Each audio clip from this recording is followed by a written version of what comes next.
তাবলিগ জামায়াতে যারা যায় ওনারা 40 দিন কিংবা 60 দিন বা 2 মাসের 3 মাসের সফরে অনেক সময় বাড়ি থেকে বেরিয়ে নিজ পকেটের টাকা খরচ করে যারা আমরা মুসলমান আছি, নামে মুসলমান, ঠিকমতো নামাজ পড়ি না, রোজা রাখি না, ইসলামের কার্যক্রমগুলো করি না, তাদেরকে মসজিদে নিয়ে অনেক ইসলামের দিক নির্দেশনা দেওয়া হয়, ইসলামের পথে সঠিকভাবে চলার জন্য ডাকা হয়।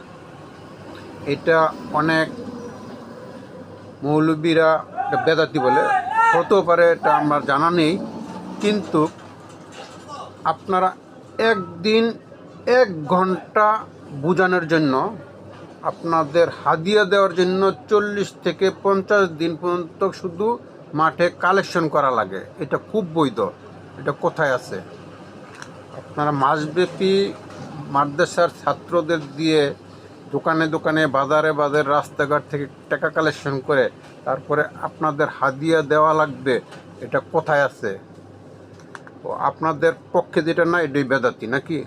ওনারা নিজের টাকা খরচ করে 40-50 দিন 60 দিন বাড়িঘর ছেড়ে মানুষকে বোঝানোর জন্য যায়, আর আপনারা একদিন এসে ইসলামের পক্ষে কথা বলবেন, এর জন্য হাজার হাজার লাখ লাখ টাকা হাদিয়া নেন। এটা খুব বৈধ, ঠিক না?